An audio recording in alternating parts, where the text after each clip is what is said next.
Maurício, muito bem-vindo aqui ao Jornal da Fórum, tudo bem? Tudo bem, muito obrigado por me receber. Maurício, a gente aí passou por esse dia histórico, né? Essa sessão histórica. Eu queria que você, sob o ponto de vista de um jurista, fizesse um comentário, né, amplo do que representa enfim, acataram, né, a denúncia e o Jair Bolsonaro e sua turma se transformaram em réus.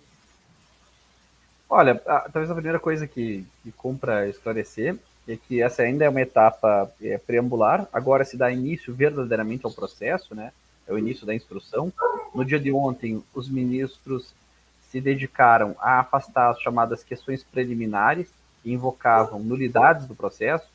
É o argumento, por exemplo, de que a delação foi obtida por meio de constrangimento, portanto que ela não foi voluntária, uma certa injustiça, criando disparidade de armas na medida em que o Ministério Público fez, e não é incomum que o faça, uma denúncia que apresenta um monte de documentos já lidos sob uma certa perspectiva, sem facultar a defesa que ela tenha o mesmo prazo para ler a integralidade desses documentos, para poder construir uma hipótese alternativa, né?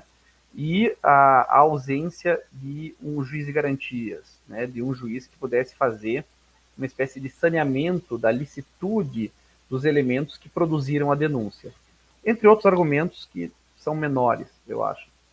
Esses argumentos foram superados na manhã e tarde de ontem, basicamente alegando que a documentação utilizada já estava à disposição da defesa e que as minúcias dessa documentação poderiam ser, enfim, tratadas no âmbito da instrução do processo, e não há previsão mesmo do juiz de garantias, o que é uma pena, né? Seria bom que todos os processos, inclusive aqueles de competência com que tenham foro determinado por prerrogativa de função, mas que não tem, e o ministro Flávio Dino até chegou a alegar uma impossibilidade prática, né, de que uma turma seria juiz de garantia de outra, o que eu acho que até seria razoável de se pensar, né, e de que a delação não é nula, não foi constrangida, e principalmente nesse ponto eles afirmaram bastante a presença da defesa técnica, né, do CID, de maneira em que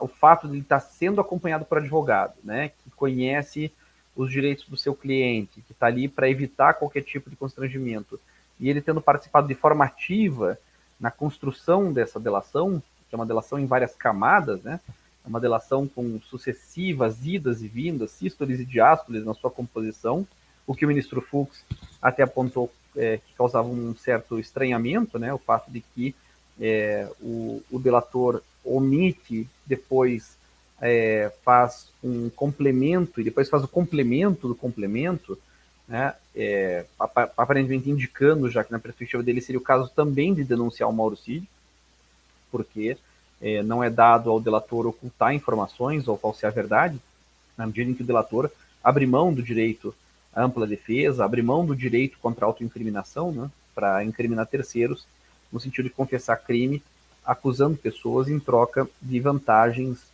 na distribuição da pena. Bom, muito bem. Vencidas essas questões, foi o momento de olhar o conteúdo da denúncia em si. E aí as alegações começam a tangenciar as chamadas questões de mérito, né, as questões de fundo. Hoje, por exemplo, nós vimos a alegação de que seriam crimes impossíveis de serem praticados pela ausência da pessoa do próprio ex-presidente. Um argumento que foi desconstruído no sentido de que a participação em uma tentativa de golpe de Estado, né, na tentativa de abolir o Estado Democrático de Direito, de interromper o curso do governo legitimamente constituído, não exige necessariamente uma presença física na prática de um ato concreto no dia em que isso é escalonado, né, no dia em que isso se torna mais agudo. Porque sabemos, aí o exemplo histórico é mais importante do que talvez o teórico doutrinário, foi assim no golpe de 64, né? Se a gente vê a história do golpe de 64, vai ver que ela foi uma série de atos, alguns atos de extrema liberalidade, né? De generais que decidiram colocar em marcha os tanques sem anuência por exemplo, do governador do Rio de Janeiro, né? Sem a certeza do apoio de setores políticos, né? Então, não dá para pensar que um golpe é orquestrado, pelo menos esse é o exemplo histórico, né? Assim, como se fosse um cometimento de um crime que obriga fases sucessivas de participação pessoal. A natureza de um golpe de Estado, ela é uma deflagração que tem muito de espontâneo, né? Que tem muito de fortuito, de não planejado. Então, nesse sentido, né, acho que a denúncia foi recebida para que se apure, mais do que nada, a dimensão subjetiva dos acusados nessa trama de golpe. É aí que eu acho que o julgamento hoje, né, na denúncia, e essa é uma análise, claro, assim, crítica do ponto de vista teórico e não em relação ao caso concreto, mas ouvindo hoje as manifestações dos ministros, eles estão muito convictos já da materialidade do fato, né, que é a certeza da materialidade, é uma condição para o recebimento da denúncia, né, e os indícios de autoria, deixando para descobrir no curso do processo, por meio de testemunhas, documentos e perícias, o nível de envolvimento subjetivo dos acusados, né? O quanto o ex-presidente realmente queria o golpe, o quanto ele efetivamente contribuiu para o golpe com ações e omissões, né? E isso é interessante porque no direito penal você também pode ser responsabilizado por aquilo que você não faz, né? Quando você é consciente de uma situação de perigo, por exemplo, para o Estado de Direito, e do conhecimento de que existem generais tramando uma derrubada do governo ou o homicídio, né, de um presidente eleito e seu vice, e você deixa de tomar as medidas necessárias. Quer dizer, se você é comunicado disso e você não avisa a autoridade responsável para processar esses crimes, você também comete um delito que é a prevaricação, né, e a não comunicação às autoridades de um crime de ação penal pública incondicionada. Então, eu notei, né, pelo menos essa foi a minha impressão, é isso que eu posso compartilhar com vocês no fim da tarde e noite de hoje, é que muito do mérito já foi tratado nesse recebimento, né? O ministro Alexandre de Moraes, em particular, foi bastante enfático em relação a isso, né? Dizendo que a tentativa de golpe é inequívoca, restava saber o nível de participação individual, tanto do ponto de vista objetivo quanto subjetivo, de cada um dos denunciados. Maurício, eu vou pedir para o nosso amigo aqui, o Cainha, colocar um trecho da coletiva do Bolsonaro que ele deu hoje, depois da decisão do STF. A gente ouviu um minutinho, depois eu vou pedir para você comentar, porque aparentemente vai ser a linha de defesa do Bolsonaro, então a gente quer entender o que vai acontecer. Coloca aí, por favor, Cainha. Mas tem muitas novidades para vocês. Vamos começar no final. Quando as eleições se acabarem. No dia 2 de outubro, 2 de novembro, alguns de vocês estavam lá na Alvorada e eu fiz um pronunciamento à nação. Coisa rara, né? Fiz um pronunciamento lido à nação. Eu vou ler apenas um parágrafo desse pronunciamento, que infelizmente não está no inquérito do ministro Alexandre de Moraes.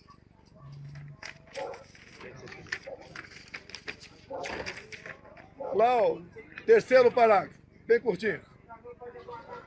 As manifestações pacíficas sempre serão bem-vindas, mas os nossos métodos não podem ser os da esquerda, que sempre prejudicaram a população, como invasão de propriedade, destruição de patrimônio, cerceamento do direito de ir e vir. Ato contínuo, começamos a transição. Alguns dias depois desse pronunciamento, os caminhoneiros começaram a obstruir vias pelo Brasil. Eu fiz um vídeo pedindo para que eles se desmobilizassem. Eu não tinha intenção nenhuma em parar o Brasil, criar o caos, ou estava pensando em outra coisa. Eles cumpriram esse pedido meu. Durante a transição, conduzida pelo senador Ciro Nogueira, tive um encontro no começo de dezembro no Alvorada, o escolhido futuro ministro da Defesa, José Múcio. Ele foi pedir um apoio para mim, para que tivesse mais acesso aos respectivos ministérios. No dia seguinte, ele foi atendido em tudo. Voltou depois a entrar em contato conosco e pediu que eu nomeasse os comandantes militares indicados pelo presidente eleito Lula da Silva. Foi que eu fiz. Em dezembro, nomeamos 2 comandantes. O outro saiu mais no final. Atendi ao presidente Lula. Se tivesse qualquer ideia de força, não deixaria os comandantes do Lula assumir. Tá bom, Gui. Carnal, deixa tira o som, deixa o vídeo rolando para a gente ver o rosto deles. Deixa sem som. Maurício, eu vou pedir o seu comentário, só fazer um comentário rápido também, que o Bolsonaro em nenhum momento ele fez uma live pedindo para os manifestantes se desmobilizarem, saírem de frente dos quartéis. Em nenhum momento ele fez uma live dizendo que aceitava a derrota, o que evidentemente ia mudar completamente a atmosfera política da sua própria base, se ele fizesse um gesto democrático básico. Pessoal, perdemos as eleições, né, lutamos até o final, perdemos agora, e eu dou parabéns aqui ao presidente Lula, né, espero que ele faça um bom governo, que é o clássico que se faz em eleição. Mas, enfim, como é que você está vendo essa linha de defesa aí do Bolsonaro? Olha, é difícil avaliar o que é linha de defesa e o que é declaração espontânea do ex-presidente, né? Ele deve ter, claro, aqui a coordenação dele é muito bem assistido do ponto de vista da defesa técnica, mas ele sabe também que esse julgamento é um julgamento que envolve uma tensão política, né? E é por isso que aqui ele está se dirigindo aos seus apoiadores, ele está construindo uma narrativa política, porque juridicamente não é relevante o que ele citou em função das hipóteses incriminatórias, né? Porque a denúncia que fala de tentar abolir o Estado de Direito, né, de tentar depor o governo legitimamente constituído, ela naturalmente não se faz às claras, né? Esse é um crime que é inspirado numa tradição estadunidense, né, do crime de conspiracy, né? E conspiracy envolve o planejamento secreto da derrubada de governo, né, da tomada de poder. Então, nesse sentido, dizer que ele cumpriu as determinações, né, que ele determinou a liberação das estradas para os seus apoiadores, ou que ele nomeou os comandantes de Lula, como em qualquer processo de transição, não seriam evidência suficiente como para descaracterizar aquilo que foi descoberto e que foi feito de maneira sigilosa, né? Ou seja, se, claro, novamente falando em abstrato, se nós temos uma conspiração para derrubar o governo e ela enfim, armada de maneira não declarada, por meio de mensagens privadas e encontros reservados, esse contraste entre o público e o privado não é capaz de desfazer, né, a ideia de um dolo de abolir o Estado de Direito, um dolo de derrubar o governo legitimamente constituído. Então, eu diria que nós deveríamos interpretar as declarações do presidente do ponto de vista político, porque do ponto de vista jurídico não seriam, né, à luz do que está previsto no Código Penal, suficientes para descaracterizar a efetiva participação dele, tanto objetiva quanto subjetiva, numa ideia de derrubada de governo e tomada de poder. Pois é, Maurício, mas infelizmente a gente tem uma falta de sintonia aí com a sensatez, né? A gente tem, inclusive, um monte de apoiadores de Bolsonaro que eu costumo dizer que eles estão numa seita fanática, inclusive dizendo que o julgamento é ilegal. Como que o julgamento... Primeiro que não é julgamento, hoje que começou a ação penal, começa por aí. Então, explica para a gente por que é uma balela essa história. Porque aí, só para finalizar o meu comentário, sob o ponto de vista da comunicação, Maurício, ele criou um arsenal de cortes.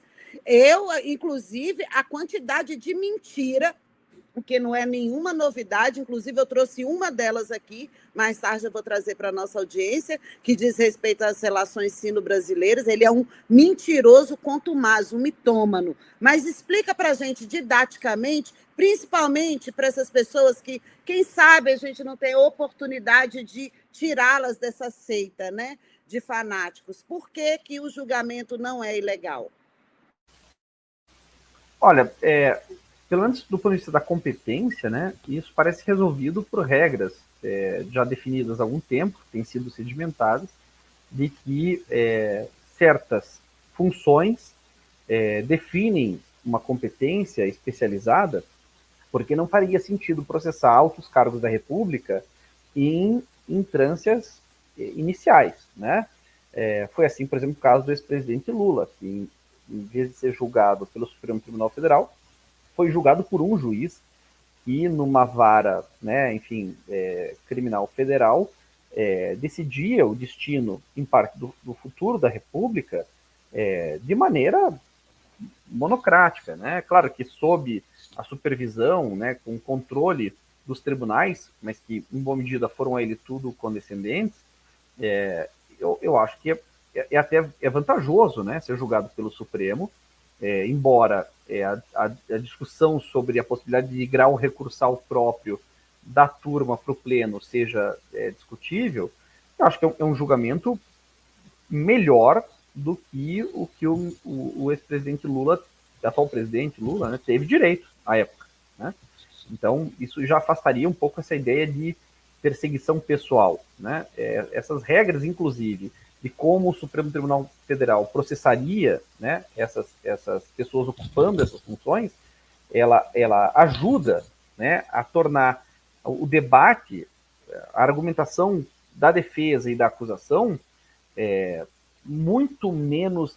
Eu estou lembrando disso porque todos aqui devem lembrar de como o Jornal Nacional ou os grandes meios de comunicação passavam o depoimento do presidente Lula na época, como que apareciam as testemunhas, naquela câmera muito reduzida, naquela coisa que parecia quase capturada de maneira, sabe, de maneira sorrateira, né, como se aquilo tivesse sido subtraído, né, para dar cenas do julgamento.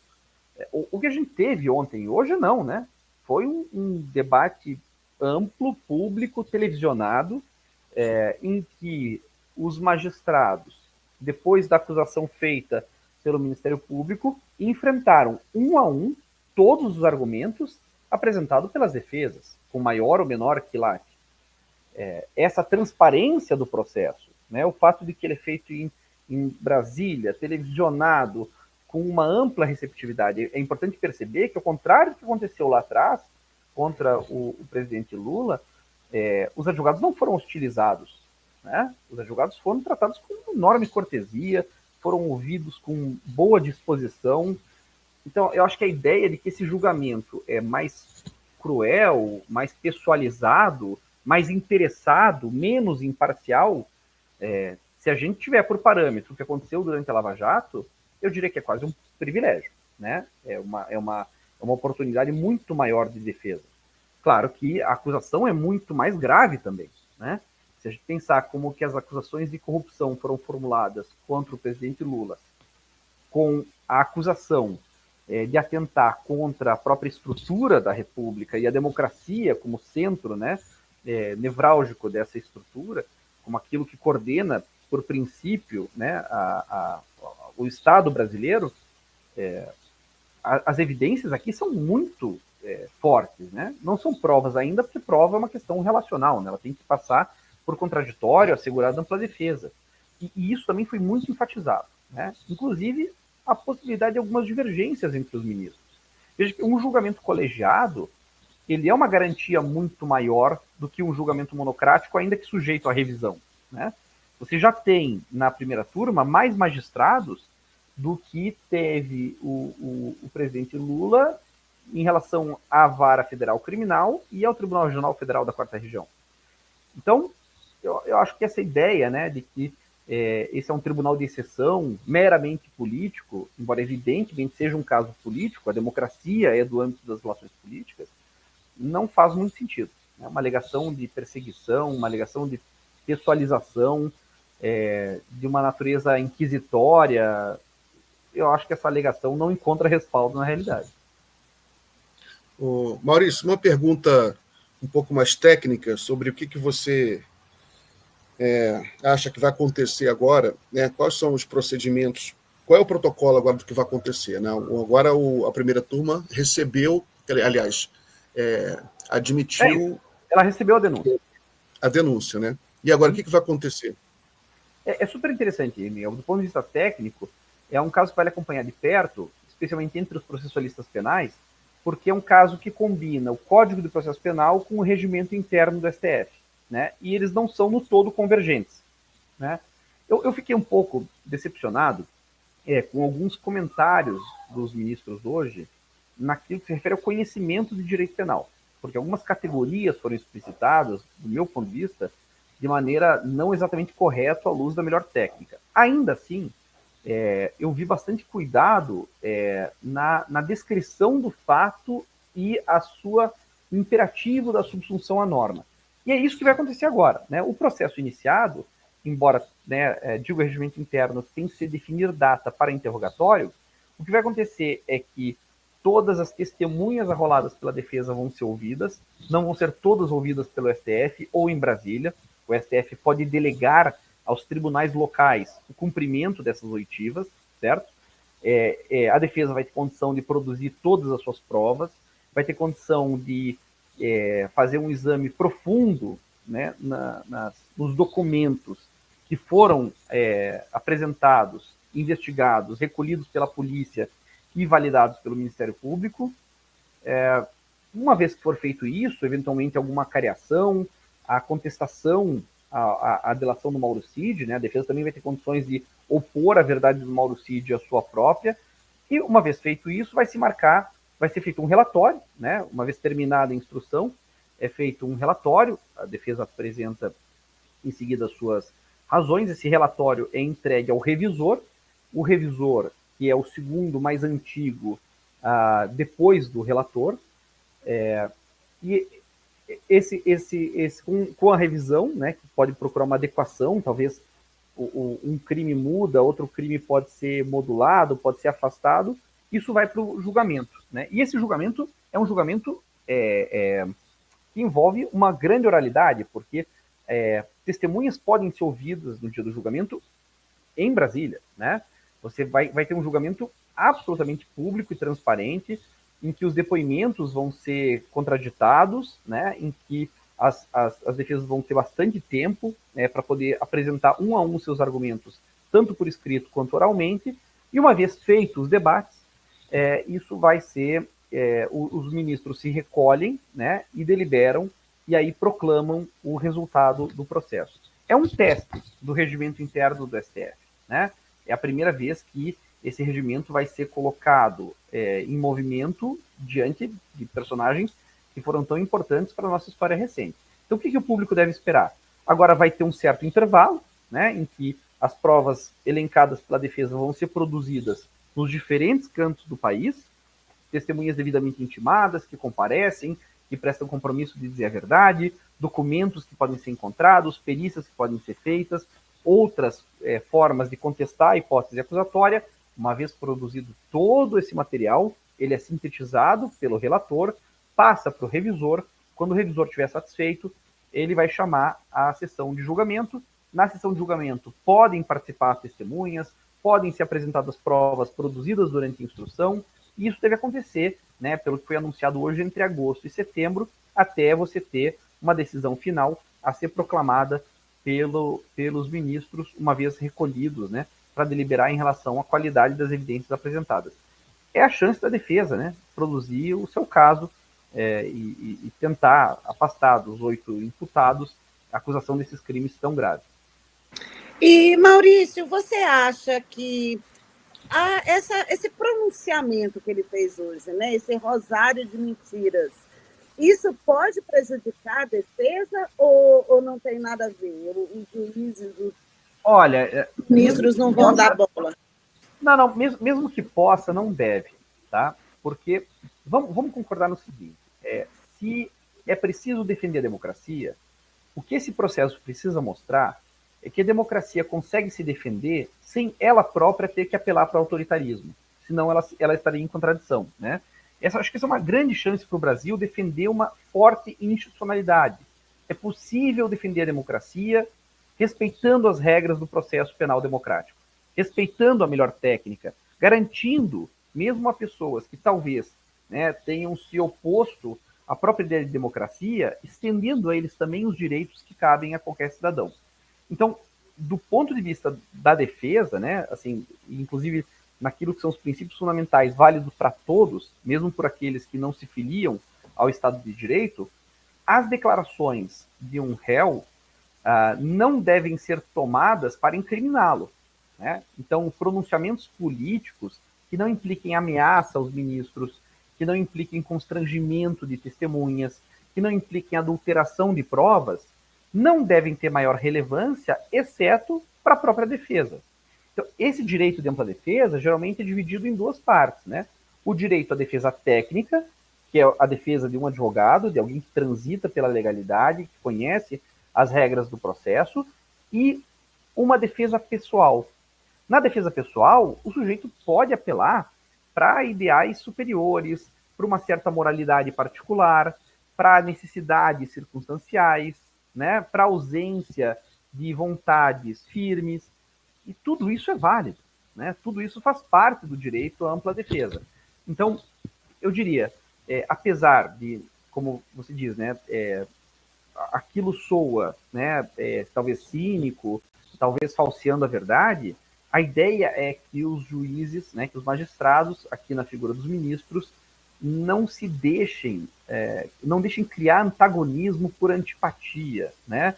Que o réu possa ser considerado presumidamente inocente até a prova definitiva em contrário. Por isso, acho que a gente tem que ter um certo tipo de tolerância com pronunciamentos políticos que denunciam o que parece ser, para o ex-presidente, um processo injusto. Eu também quero lembrar nesse sentido, Yara e Miguel, que quando o presidente Lula fez essa denúncia, ela também era válida, né? No sentido de dizer, olha, esse aqui é um julgamento com cartas marcadas, eu não estou tendo direito a um juiz imparcial. O que nós diríamos na época, então? Que isso significava hostilizar o magistrado? Né? Era plenamente parte do seu amplo direito à defesa. Nesse caso, eu acho que talvez a gente tenha que exercer contra os intolerantes uma certa tolerância, né? É preciso compreender que o direito de dizer bobagens, o direito de mentir, inclusive, faz parte do direito de qualquer acusado em qualquer processo. Muito bem. Yara, vamos liberar o Maurício. Combinei com ele 30 minutos. Foram 30 minutos. Maurício, muito obrigado, então, pela entrevista. Um forte abraço. Boa final de semana para você. Eu agradeço, Miguel e Yara. Enfim, do ponto de vista pessoal, né, assim, como professor de universidade pública, acho que é importante a gente esclarecer ao público do que está em jogo, né? Claro que existem posições políticas muito seguras de um lado ao outro, mas a defesa do Estado de Direito, esse Estado de Direito, que talvez se tentou abolir, né, com essa operação Punhal Verde e Amarelo, etc., para poder defendê-lo, nós temos que voltar a afirmar a legalidade. E isso implica a extensão de direitos, mesmo talvez para pessoas que rigorosamente não os mereçam. Não é um desafio simples, né? A democracia é convocada a se defender, sabendo ela mesmo ser democrática. Mas é isso que atesta a sua superioridade ética, né? Então, na defesa da democracia, vocês podem contar sempre comigo. Obrigada. E como disse o ministro Flávio Dino, eles estão julgando fatos, não pessoas. Né? E isso é muito importante, é isso aí que é a base do Estado Democrático de Direito. Obrigada, Maurício. Imagine. Um abraço, boa noite.